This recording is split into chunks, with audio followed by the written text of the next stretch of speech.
ሰላም ውድ የቤስ ስፖርት የዩቲዩብ ቻናል ተከታታዮቻችን እንዴት ቆያችሁ? ለእሳት ያዘጋጀናቸውን ስፖርታዊ መረጃዎች ይዘን በእሳታችን ተገኝተናል። በቆይታችን በጣም በርካታ ጉዳዮችን እናነሳለን። እስከ መጨረሻው አብራችሁ እንድትቆዩ በአክብሮት እንጋብዛለን። ከምናነሳቸው ጉዳዮች መካከል ስለ ሉዊስ ስኬሊ እየተሰሙ ያሉ አዳዲስ መረጃዎች አሉ። ይህንን በስፋት እንመለከታለን። ከዛ በተጨማሪ ስለ ሉዊስ ሃል፣ ስለ ቪኒሲየስ ጁኒየር እንደዚሁም አሰልጣኝ ማይክል አርቴታ ቀጣይ እቅዳቸውን በተመለከተ ስለተናገሩት ጉዳይ እናነሳለን። ስለ ጂጂ ገብርኤልም የምንመለከተው መረጃ ይኖረናል። ከቼልሲ፣ አርሰናል፣ ሊቨርፑልም እንደዚሁም ከሪያል ማድሪድ ጋር የተያዙ ሌሎችም የተለዩ ስፖርታዊ ጉዳዮች የተሰሙ ነው የሚገኙትና እነዚህን ሁሉ በቆይታችን ሰማላችሁ። ለቻናላችን አዳዲስ የሆናችሁ ቤተሰቦቻችን ቻናሉን ሰብስክራይብ በማድረግ እንድትጀምሩ በአክብሮት እንጋብዛለን። አብራችሁን ቆዩ። በቀጥታ ወደ መረጃዎቻችን እናምራና የምናስቀድመው የሉዊስ ስኬሊን ጉዳይ ነው። ማንቸስተር ዩናይትድ ሉዊስ ስኬሊን እየተከታተለ እንደሚገኝ ዘ ኢንዲፔንደንት የተባለው መገናኛ ብዙሃን ማውጣቱን ተከትሎ በርካታ መገናኛ ብዙሃን ሽፋን ሰጥተውታል። ዩናይትድ አሁን ላይ የአርሰናሉን ተጫዋች ሉዊስ ስኬሊን ለማስፈረም በቅርበት እየተከታተለ መሆኑም ጭምር ነው የሚነሳውና በተለይ አርሰናል የብሩኖ ጉማሬሽና የቪኒሲየስን ዝውውር የሚያጠናቅቅ ከሆነ የስኬሊ ዝውውር እውን ይሆናል የሚል እምነት በማንቸስተር ዩናይትድ ሰዎች በኩል አለ ነው የተባለው። አምና ተጫዋቹ ባገኛቸው ድሎች የአርሰናል ቁልፍ ተጫዋች መሆኑን ራሱን አሳይቷል።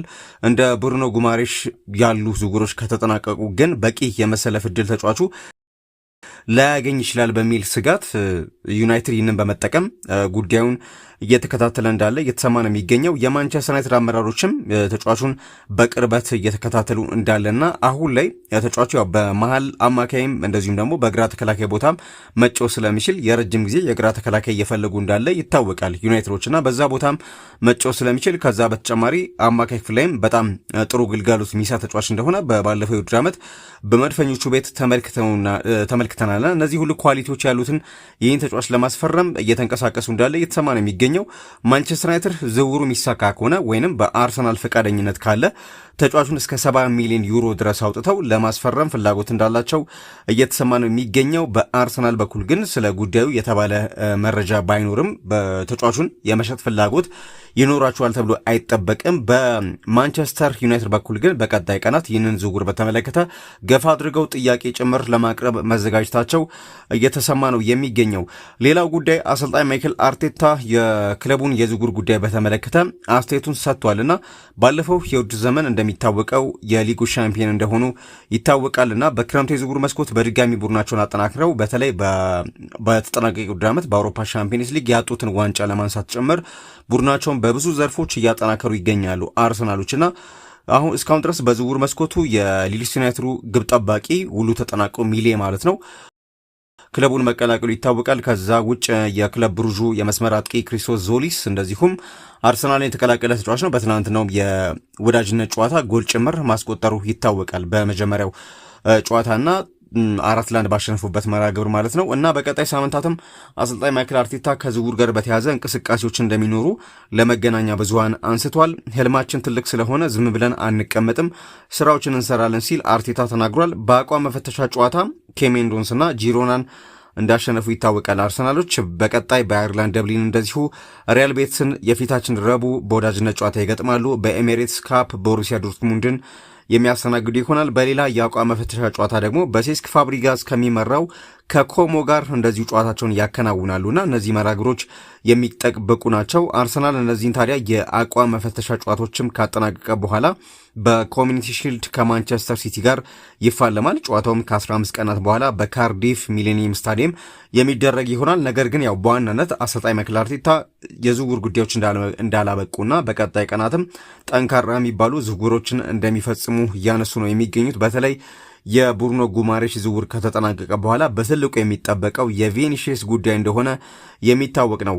ከዛ በተጨማሪ አንድ መረጃ ስለ ጄጄ ገብርኤል እናንሳ። እንደሚታወቀው ተጫዋች ከትላንትና በተወሰነ መልኩ የጨዋታ ዕድል ካገኘ በኋላ በበርካታ መገናኛ ብዙሃን ሽፋን እየተሰጠው ይገኛል።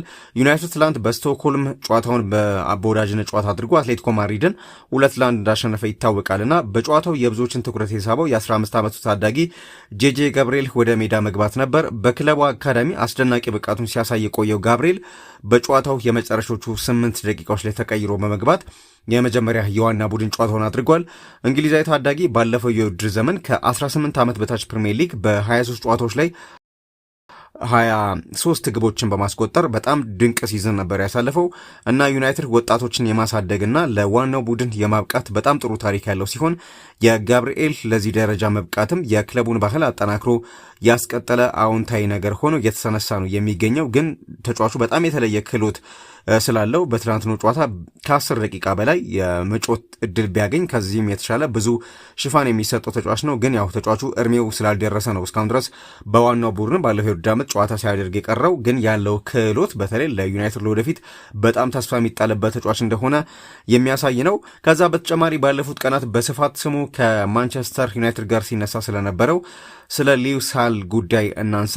ማንቸስተር ዩናይትድ በዚህ ክረምት የግራ መስመር ቦታውን ለማጠናከር የተለያዩ ተጫዋቾችን ሲመለከት እንደነበር ይታወቃል። በተለይ ሉክሾ ባለፈው የውድድር ዓመት በእርግጥ በርካታ ከ30 በላይ ጨዋታዎችን አድርጓል። ነገር ግን በቀጣይ ውድድር ዓመት ማንቸስተር ዩናይትድ የሊግ ብቻ ውድድር አይደለም ያለበት የአውሮፓ ቻምፒየንስ ሊግ እንዳለበት ይታወቃልና በዚህ ምክንያት የጨዋታ ቁጥሮች ይጨምራሉ። ስለዚህ ሉክሾ ተተኪ ያስፈልጓል። ከዛ በተጨማሪ ተጫዋቹ እድሜውም እየገፋ ስላለ የረጅም ጊዜ የተጫዋቹ ተተኪ በማድረግ የተለያዩ አማራጮችን ዩናይትዶች ሲከታተሉ ነበረ እና አሁን ላይ ኢላማ ያደረጉት የኒውካስል ዩናይትዱን ሊዩስ ሃል እንደሆነ ይታወቃል እና ማንቸስተር ዩናይትዶች ተጫዋቹ ክለቡን ለመቀላቀል ፍላጎት ካላሳየ ወደ ዝውውሩ የመግባት ፍላጎት የላቸውም ሲባል ነበር። ምክንያቱ ደግሞ ኒውካስል ዩናይትድ ከፍተኛ የዝውውር ሂሳብ ለተጫዋቹ ስለሚጠይቅ እንደሆነ ሲዘገብ ቆይቷል። አሁን ግን ለተጫዋቹ ቅርበት ያላቸው ምንጮች እንዳነሱት ከሆነ ሊዩስ ሃል በእርግጠኝነት ማንቸስተር ዩናይትድ መቀላቀል እንደሚፈልግ አሳውቋል ተብሏል። ተጫዋቹ ከዛ በተጨማሪ ከኒውካስል ለመልቀቅ የሚፈልግበት አንደኛው ምክንያት በአውሮፓ ውድድሮች መካፈል ይፈልጋልና በዚህ ምክንያት ጭምር ክለቡን መልቀቅ ይፈልጋል። ስለዚህ ምናልባት ኒውካስል ዝውውሩን ካላጓተተውና ካላወሳሰበው በቀር በቅርብ ቀናት ከሚጠናቀቁ ዝውውሮች መካከል የሊዩስ ሃል ወደ ኦልትራፎርድ የማምራቱ ጉዳይ እንደሆነ እየተነገረ ነው የሚገኙ። ቼልሲ በነገራችን ላይ የቀድሞ ተጫዋቹ ስለሆነ ተጫዋቹን ለማስፈረም ባለፉት ቀናት ሲንቀሳቀስ ነበር። ያው የማርክ ኩኩሬያ ተተኪ አድርገው የተለያዩ አማራጮችን ሲመለከቱ ነበር። ነገር ግን በ2023 ክለቡን የለቀቀውን ሊዩስ ሃልን በድጋሚ ወደ ስታንፎርድ ብሪጅ ለማምጣት ቼልሲም ፍላጎት እንዳለው ሲዘገብ ቆይቷል። አሁን ግን ከየትኛውም ክለብ በተለየ መልኩ ማንቸስተር ዩናይትድ የሊዩስ ሃል ዝውውር ላይ እየገፋበት እንዳለ የተለያዩ መረጃዎች እየወጡ ይገኛሉ። ከዛ በተጨማሪ ከሪያል ማድሪድ ጋር ያለውን ጉዳይ እናንሳ። ያው አሰልጣኝ ጆዜ ጣልቃ ገብተው የቬኒሲየስ ጉዳይ ላይ ውሳኔ ያስተላልፋሉ በሚል ባለፉት 2 ቀናት ሲነሳ ነበረ። ያው ቬኒሲየስ በሪያል ማድሪድ ያለው ቆይታ አጠራጣሪ መሆኑን ተከትሎ ማለት ነው። ነገር ግን አሁን ላይ አሰልጣኝ ጆዜ ሞሪኒዮ የቬኒሲየስ ጁኒየር ትልቅ አድናቂ መሆናቸው ቢገለጽም አሰልጣኙ በሪያል ማድሪድ መንገድ ላይ እንደማይቆሙና ክለቡ ተግዳሮት እንደማይሆኑ አንስተዋል። የመጨረሻ የቬኒሲየስ ሁኔታ ውሳኔ ሰጪ የክለቡ ፕሬዚዳንት ፍሎሬንቲኖ ፔሬዝ መሆናቸውም ጭምር እየተነገረ ነው የሚገኘው። ሪያል ማድሪድ ሁለቱ ወገኖች ያልተስማሙበት የፊርማ ጉርሻ ቀይ መስመሩ መሆኑ ተናግሯል። ያው እንደሚታወቀው ቬኒሲየስ በአመት እስከ 30 ሚሊዮን ዩሮ ነው ሪያል ማድሪድ እንዲከፍለው የሚፈልገው። በማድሪድ በኩል ደግሞ ከ20 ሚሊዮን ዩሮ በላይ ለተጫዋቹ የመክፈል ምንም አይነት ፍላጎት የላቸውም። ስለዚህ ተጫዋቹ 1 ዓመት ይቀረዋል። በዚሁ የሚቀጥል ከሆነ በቀጣይ በነፃ ነው ሪያል ማድሪድን የሚለቀው። አሁን ባለበት ዋጋ ነው ሪያል ማድሪዶች እንዲጫወቱ ወይንም ኮንትራቱን እንዲያራዘም የሚፈልጉት።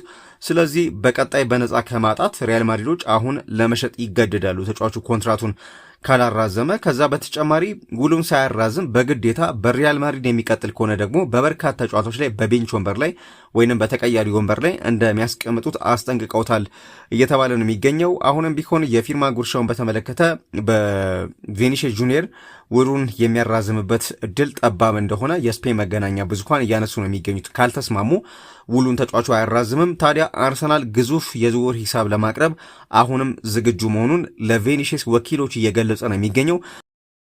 በአርሰናል በኩል አርሰናል ተጫዋቹ ወደ ክለቡ እንዲመጣ ማይክል አርቴታና እንደዚሁም አንድሪያ ቤርታ ብቻ ሳይሆን የክለቡ አመራሮች ጭምር የክለቡ ባለቤቶች ቬኒሲየስ ወደ አርሰናል እንዲመጣ ከፍተኛ ፍላጎት አላቸው። በዚህ ምክንያት ተጫዋቹ የሚጠይቀውን ደሞዝ ለማሟላት ሙሉ ለሙሉ ፈቃደኛ ናቸው። ከፍተኛ የሳምንታዊ ደሞዝ አቅርበውለታል እየተባለ ነው የሚገኘው ለቬኒሲየስ ጁኒየር። ተጫዋቹ በሪያል ማድሪድ የጠየቀው ሳምንታዊ ክፍያ በአርሰናል በኩል ችግር እንደሌለ ተነግሮታል ተብሏል።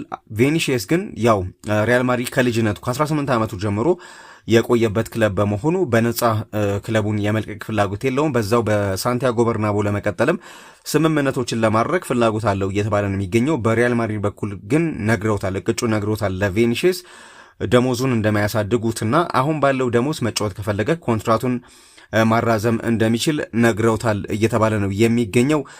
ለማንኛውም በቀጣይ ሳምንት ግን የቬኒሲየስ ጉዳይ ሙሉ ለሙሉ ይታወቃል ተብሎ ይጠበቃል። አርሰናል ግን ተጫዋቹን ለማምጣት ማንኛውንም ነገር እንደሚከፍል በአርሰናል ሰዎች በኩል እየተሰማ ነው የሚገኘው። ከዛ በተጨማሪ በዓለም ዋንጫው ከስፔን ብሔራዊ ቡድን ጋር አስገራሚ ጊዜ ያሳለፈው ኤምሪክ ላፖርት ከባርሴሎና ጋር ባለፉት ቀናት ስሙ ሲነሳ እንደቆየ ይታወቃል። የተጫዋቹ ባለቤት ክለብ አትሌቲክ ቢልባኦ ለዝውውሩ እስከ 80 ሚሊዮን ዩሮ ይፈልጋል እየተባለ ነው የሚገኘው። እድሜው ያን ያህል ለገፋው ተጫዋች ግን ባርሴሎና ያን ያህል ገንዘብ የመክፈል ፍላጎት የለውም። ግን ተጫዋቹ አሁን በጣም ጥሩ አቋም ላይ ይገኛል። ባለም ዋንጫውም ከስፔን ጋር አስገራሚ ጊዜን አሳልፏል።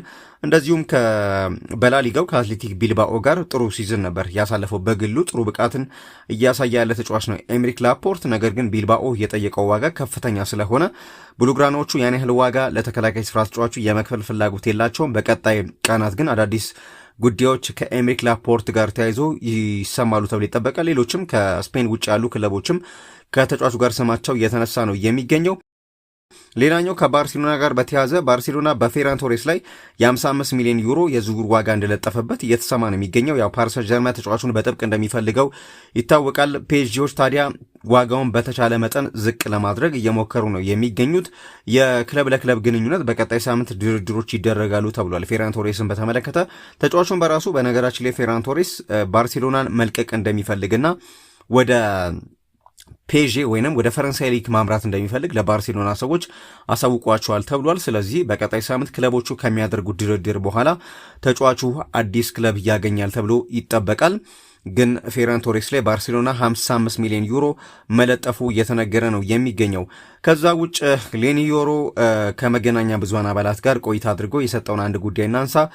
ፈረንሳይ የማንቸስተር ዩናይትድ ተከላካይ ሌኒ ዮሮ በቀጣይ የውድድር ዓመት ፕሪሚየር ሊጉን ማሸነፍ እንችላለን የሚል አስተያየት ሰጥቷል።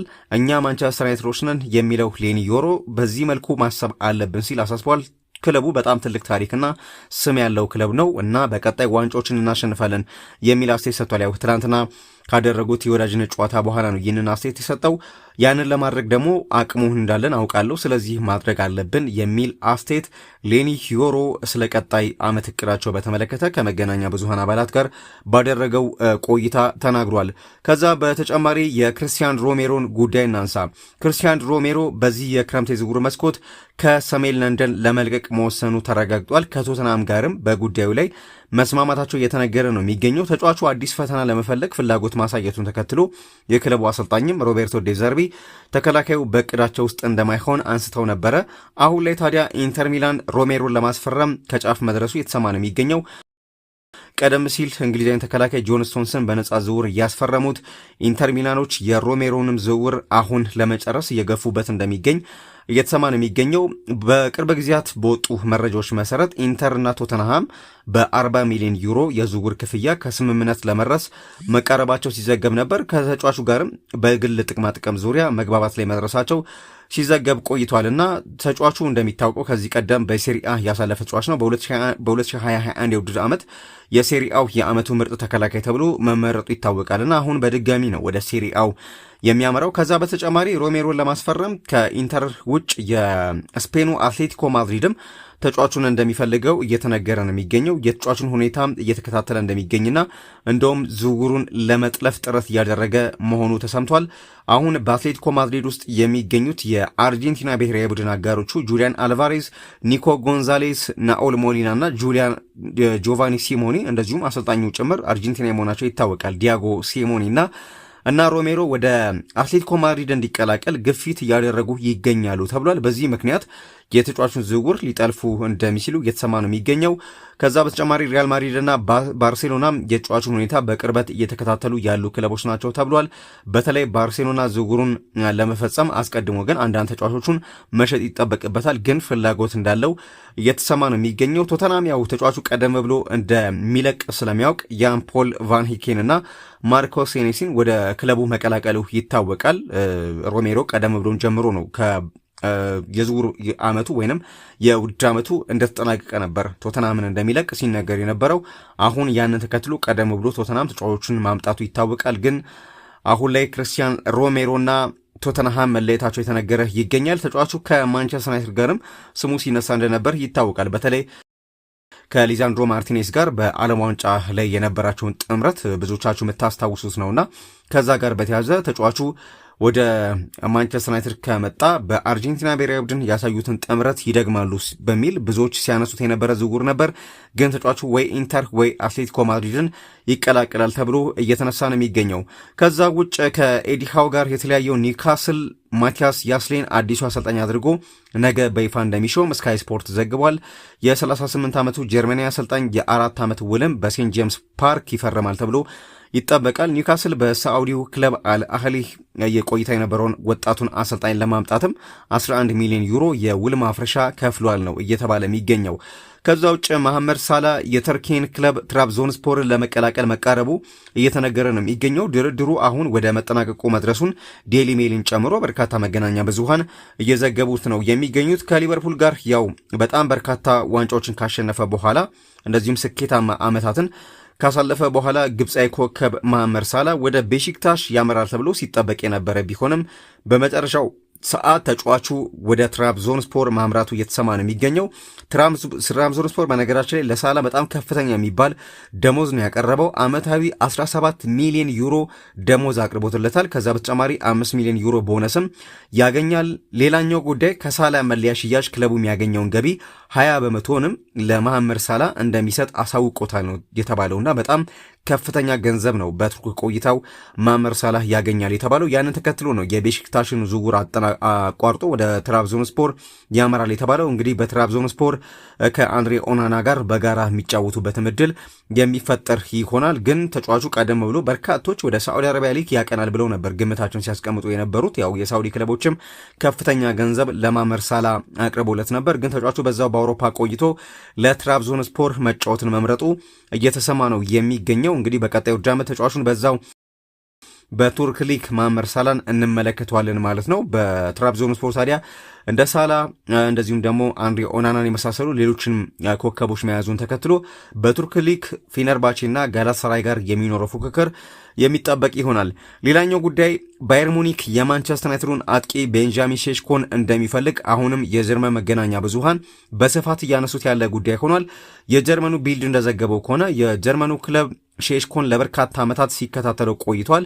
ስሎቬኒያ ተጫዋች በዩናይትድ ደስተኛ ቢመስልም ሙኒክ የሃሪኬን ተተኪ የማድረግ ፍላጎት እንዳለው እየተነገረ ነው የሚገኘው። ምንም እንኳን የጀርመን መገናኛ ብዙሃን ዝውውሩን በዚህ መልኩ ቢያነሱትም ማንቸስተር ዩናይትድ ይህንን ተጫዋች ይለቀዋል ተብሎ አይጠበቅም። ምክንያቱም የረጅም ጊዜ የቡድናቸው የፊት መስመር ተጫዋች አድርገው እንዳስፈረሙት ይታወቃል ስሎቬኒያ ተጫዋችና አሁንም እንደውም ተጫዋቹን ለምን እንዲያገኝ በሚል ጭምር ልምድ ያለው የ9 ቁጥር ተጫዋች ወደ ኦልድ ትራፎርድ ለማምጣት እየተንቀሳቀሱ ነው የሚገኙት። አንደኛው ደግሞ ዱሳን ብላሆቪች እንደሆነ ሲናገር ነበር። ያው ዱሳን ብላሆቪች በጣም ልምድ ያለው የአጥቂ ስፍራ ተጫዋች ነው። በ168 ጨዋታዎች ለዩቬንቱስ 68 ግቦችን እንዳስቆጠረ ይታወቃል። አሁን ነፃ ወኪል ነውና ለተጫዋቹ ለምን እንዲያጋራ እንደዚሁም ደግሞ የቤንጃሚን ሼሽኮ አጋር ሆኖ ተጫዋቹ በማይኖርበትም ጊዜ ሌላኛው ጨራሽ የ9 ቁጥር ተጫዋቹ ነው ወደ ኦልድ ትራፎርድ እንዲመጣ ፍላጎት አለና ከተጫዋቹ ወኪሎች ጋር በቅርብ ቀናት ግንኙነቶች ሲደረጉ ነበረ። ምንም እንኳን ሙኒክ የሃሪኬን የረጅም ጊዜ ተተኪ አድርጎ ተጫዋቹን እንደሚመለከተው ቢገለጽም ተጫዋቹ ግን ወደ ሙኒክ ያቀናል ተብሎ አይጠበቅም። ግን የጀርመን መገናኛ ብዙሃን ከፍተኛ ፍላጎት በሙኒክ እንዳለ እያነሱ ነው የሚገኙት። ሌላኛው ጉዳይ ኤዝሪ ኮንሳ አርሰናልን መቀላቀል እንደሚፈልግ እየተዘገበ ነው የሚገኘው። የ28 ዓመቱ እንግሊዛዊ ተጫዋች በአርሰናል በጥብቅ ከሚፈለጉ ተጫዋቾች መካከል አንዱ እንደሆነ እየተሰማ ነው የሚገኘው። አርሰናል እንደሚታወቀው ዊሊያም ሳሊባ ከተጎዳ በኋላ ከበርካታ የተከላካይ ስፍራ ተጫዋቾች ጋር ስሙ ሲነሳ እንደቆየ ይታወቃል። አሁን ደግሞ በተለይ በዚህ ሳምንት ከኤዝሪ ኮንሳ ጋር ነው መድፈኞቹ ስማቸው እየተነሳ የሚገኘው። ተጫዋቹ ምናልባት ጫና ካደረገና አስቶን ቪላ የሚጠይቀውን ዋጋ አርሰናል የሚከፍል ከሆነ ኮንሳን በቀጣዩ ዓመት በኤሜሬትስ የምንመለከተው ተጫዋች ይሆናል። ተጫዋቹን በራሱ ግን ወደ መድፈኞቹ መሄድ እንደሚፈልግ ለክለቡ አሳውቋል ተብሏል። ሌላኛው ብሬንትፎርድ የሎንሱን አማካይ ማማዱ ሳንጋሬን ማስፈረሙን ይፋ አድርጓል። የ24 ዓመቱ ማሊያዊ ተጫዋች የ5 ዓመት ውል ፈርመዋል እየተባለ ነው የሚገኘው። ብሬንትፎርድ ለዝውውሩ 42 ሚሊዮን ፓውንድ መክፈሉ ተሰምቷል። ሌላኛው በርነማውዝ የቤኔፊካውን ተከላካይ አንቶኒዮ ሲልቫን ማስፈረሙን አስታውቋል። በርነማውዝ ለ22 ዓመቱ ፖርቹጋላዊ ተከላካይ 30 ሚሊዮን ዩሮ ይከፍላል ተብሏል። ተጫዋቹ የ5 ዓመት ውልም በቪታሊቲ ይፈርማል። እንደሚታወቀው በርነማውዝም በዚህ ዝውውር መስኮት ተጫዋቾቹን ለመነጠቅ የተቃረበ ክለብ እንደሆነ ይታወቃል። አሁን ላይ አሌክስ ስኮት ከበርካታ ክለቦች ጋር ስሙ እየተነሳ ያለ ተጫዋች ነው። ግን ቤኔፊካም በርነማውዝም በቀጣይ በአውሮፓ ውድድር የሚካፈል አንደኛው ቡድን መሆኑን ተከትሎ ክለቡን እያጠናከረ ነው የሚገኘው። እንደሚታወቀው አሰልጣኛቸው አንዶኒ ኢራኦላንም ለሊቨርፑል አሳልፈው መስጠታቸው ይታወቃል። ያም ቢሆን ግን በጣም ጥሩ የሚባሉ ዝውውሮችን እያደረጉ ነው የሚገኙት። ይህ ተጫዋች ግን በአውሮፓ በትንሽ እድሜው በጣም በርካታ ጨዋታዎችን ያደረገ ነው። ከ230 በላይ ጨዋታዎችን አድርጓል። እድሜው ገና 22 ዓመቱ ነውና በጣም በርካታ መርሃ ግብሮችን ነው ያደረገው። አሁን ግን በርነማውዝን መቀላቀሉ እየተሰማ ነው የሚገኘው ከዝውውር ጉዳዮች ጋር በተያዘ። ሌላኛው ጉዳይ የዚህ የባርሴሎናን የወዳጅነት ጨዋታ ጉዳይ እናንሳ። ባርሴሎና ነገ በፕሪሲዝን ከኖርዝ ኢንድ ጋር የወዳጅነት ጨዋታ ለማድረግ ቀጠሮ ይዞ ነበር። ይሁን እንጂ የእንግሊዙ ክለብ ፕሪስተን ኖርዝ ኢንድ በቂ ዝግጁ ተጫዋቾች ስለሌሉት ጨዋታውን መሰረዙን አስታውቋል። ስለዚህ ባርሴሎና በጨዋታው ሰዓት ልምምድ ለማድረግ መወሰኑ እየተነገረ ነው የሚገኘው። ቀጥሎ ባርሴሎና በወዳጅነት ጨዋታ ወደ ጣሊያን በማቅናት ከዩርኔዜ ጋር ጨዋታውን እንደሚያደርግ እንደዚሁ እየተነገረ ነው የሚገኘው። ግን ሊያደርግ የነበረው አንደኛው ጨዋታ ተሰርዟል።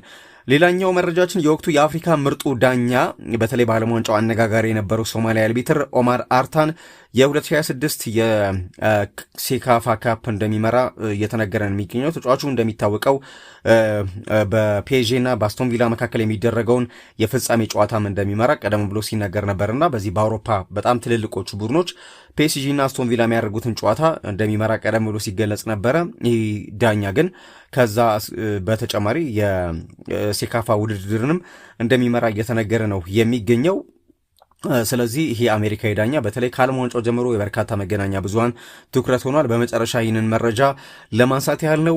ውድ የቤስ ስፖርት የዩቲዩብ ቻናል ቤተሰቦቻችን ለሰዓቱ ያዘጋጀናቸው ስፖርታዊ መረጃዎቻችን እነዚህ ነበሩ። ባነሳናቸው የዝውውር ጉዳዮችና በሌሎችን መረጃዎች ላይ ሀሳብ አስተያየቶቻችሁን በኮሜንት እንድትሰጡን በአክብሮት እንጠይቃለን። ለቻናላችን አዳዲስ የሆናችሁ ቤተሰቦቻችን ቻናሉን ሰብስክራይብ ማድረግ እንዳይረሳ። በያላችሁበት ሰላምና ጤና ተመኘን። ሰናይ ጊዜ